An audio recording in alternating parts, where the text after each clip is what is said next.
ہم جب آنکھ سے کوئی چیز دیکھتے ہیں نا، آنکھ کیا کرتی ہے؟ بیسیکلی ڈیٹا جمع کرتی ہے. جب اس پہ ریسرچ کی نا شروع میں کہ بھائی آنکھ کا بیسک کام کیا ہے، تو پہلے سائنسدانوں نے کہا کہ آنکھ کا کام ہے صرف یہ کیپچر کرتی ہے چیزوں کو. پھر کہا نہیں، کیپچر نہیں کرتی، یہ ریکنسٹرکٹ کرتی ہے پوری چیز کو، بناتی ہے دماغ میں. یہی وجہ ہے کہ آنکھ سے جو چیز آپ دیکھ رہے ہوتے ہیں وہ پوری ریالٹی آپ کی آنکھ آپ کو نہیں دکھاتی.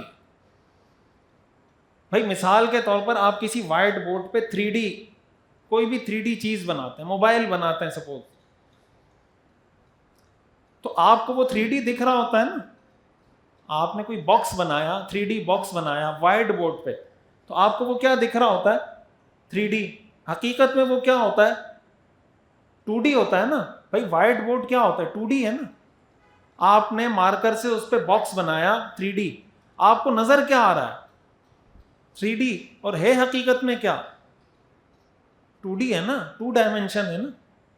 3 ڈائمینشن تو نہیں ہے وائٹ بورڈ پہ جو آپ نے لکیریں کھینچی ہوئی ہیں. تو آپ کو 3D کیوں نظر آ رہا ہوتا ہے؟ کہ آپ کی آنکھ آپ کو دکھا رہی ہوتی ہے. کیوں دکھا رہی ہوتی ہے؟ اس لیے دکھا رہی ہوتی ہے کہ آپ نے اگر اس میں واٹر کولر بنایا ہے تو واٹر کولر کا ڈیٹا پہلے سے آپ کے دماغ میں موجود ہے، پہلے سے آپ کے دماغ میں موجود ہے. تو آپ کا دماغ آپ کو بتا دیتا ہے کہ یہ واٹر کولر ہے. اگر آپ کوئی ایسی چیز وائٹ بورڈ پہ بنائیں جو آپ نے پوری زندگی دیکھی نہ ہو، آپ بتا سکتے ہیں کہ یہ کیا ہے؟ مثلا کوئی ایسا پرندہ جو آج تک آپ نے نہیں دیکھا. مثلا آپ نے ٹوٹل 10 قسم کے پرندے دیکھے ہیں، اور آج کوئی آ کے 11واں پرندہ بنا لیتا ہے اور آپ سے وہ پوچھتا ہے یہ کون سا پرندہ ہے. آپ اس کو کہیں گے کبوتر ہے، وہ کہے گا نہیں. کوا ہے نہیں. چڑیا ہے نہیں. آپ اپنے ڈیٹا کے مطابق بتائیں گے نا.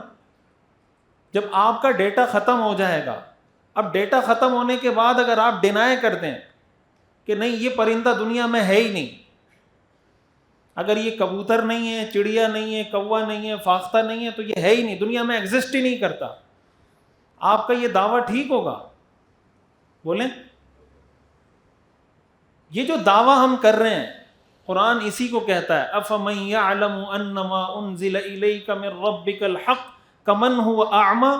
کیا وہ شخص جو اس بات کو مانتا ہے کہ یہ قرآن حق ہے وہ اندھے کی طرح ہے؟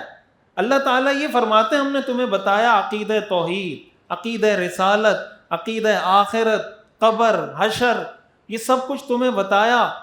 انسان کہتا ہے کہ مرنے کے بعد دوبارہ کیسے پیدا ہوں گا؟ مرنے کے بعد دوبارہ زندگی کیسی ہوگی؟ کون پیدا کرے گا؟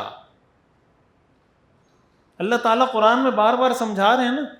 اب وہ انسان کہتا ہے مجھے سمجھ میں نہیں آ رہا. اس کو سمجھ میں آئے گا کیسے؟ ایک حدیث میں آتا ہے نا کہ جنت میں جو نعمتیں ہیں، لا عین رأت ولا اذن سمعت ولا خطر علی قلب بشر، نہ کسی آنکھ نے دیکھی، نہ کسی کان نے سنی، نہ کسی انسان کے دل و دماغ پہ اس کا خیال گزرا.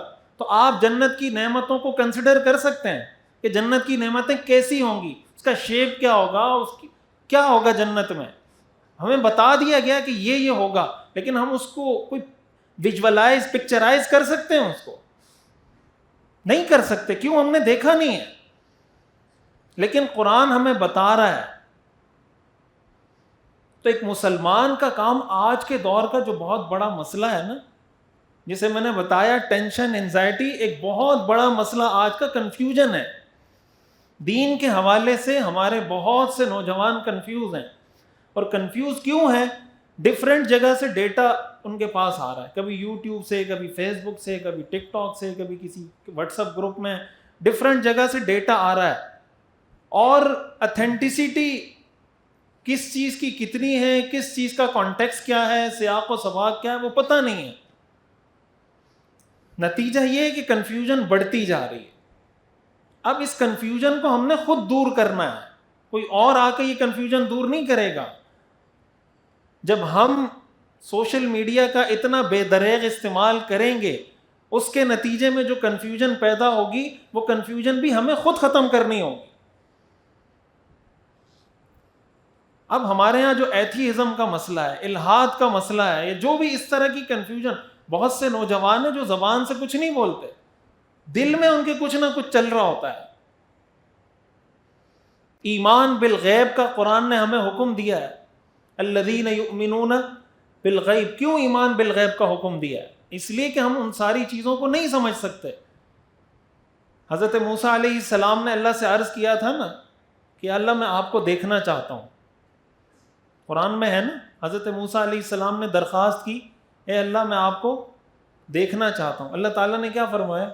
تم مجھے نہیں دیکھ سکتے، ہاں میں اپنی تجلی طور پہاڑ پہ ڈالتا ہوں، اگر یہ تجلی کے سامنے ٹک گیا تو پھر تم دیکھ لینا۔ تو طور پہاڑ نہیں ٹکا۔ اللہ تعالیٰ نے حضرت موسیٰ علیہ السلام کا یہ واقعہ کیوں بتایا؟ یہ واقعہ برائے واقعہ نہیں ہے، یہ ہمیں سمجھانے کے لیے کہ ضروری نہیں ہے کہ جس چیز کو تم آنکھ سے دیکھو اسی کو تسلیم کرو، اور جو چیز تم نے آنکھ سے نہیں دیکھی اس کا انکار کر دو۔ ہم میں سے جتنے لوگ یہاں بیٹھے ہیں سب نے NIC میں اپنے نام کے ساتھ اپنے والد کا نام لکھا ہوگا نا؟ کیا خیال ہے؟ سب کے NIC میں ہوتا ہے نا؟ ہمیں کس نے بتایا کہ یہ ہمارے والد صاحب؟ DNA کروایا ہم لوگوں نے؟ کس نے بتایا؟ ایمان بالغیب ہے یا نہیں ہے؟ بولیں بھائی، ہم نے جو اپنے والد کے نام NIC میں لکھا ہوا ہے، کوئی DNA کروا کے لکھا ہے یا ایمان بالغیب؟ کسی خبر دینے والے کی خبر کی بنیاد پہ لکھا ہے نا؟ کسی خبر دینے والے کی خبر کی بنیاد پہ لکھ لیا نا کہ میرے والد صاحب کا نام فلاں ہے۔ تو اگر ایمان بالغیب کی کوئی حقیقت نہیں ہے اور جو چیز آپ آنکھ سے دیکھ نہ لیں اس کو مانے نہیں، تو نسب کہاں سے چلے گا؟ نسب کا تو سارا سسٹم ختم ہو جائے گا نا۔ کیا خیال ہے؟ اللہ نے رسول بھیجے کیوں ہیں؟ اسی لیے تو بھیجے ہیں کہ بھائی اللہ تم سے براہ راست ہر ایک سے بات نہیں کر سکتا، تم اللہ کی باتوں کو براہ راست برداشت نہیں کر سکتے۔ اللہ پیغمبر کو بیچ میں واسطہ بناتا ہے کہ میں اپنی وحی پیغمبر پہ نازل کر رہا ہوں، اب جب یہ تمہیں خبر دیں ان کی بات کو تسلیم کر لینا۔ یہ جو ہم پڑھتے ہیں لا الہ الا اللہ محمد الرسول اللہ، جب ہم نے پڑھ لیا محمد الرسول اللہ، بات ختم۔ اب جب محمد الرسول اللہ صلی اللہ علیہ وسلم نے کسی کام کے بارے میں بتا دیا، اب ہماری ذمہ داری ہے کہ ہم اس کو تسلیم کریں۔ کسی کام سے روک دیا، ہماری ذمہ داری ہم اس سے رک جائیں۔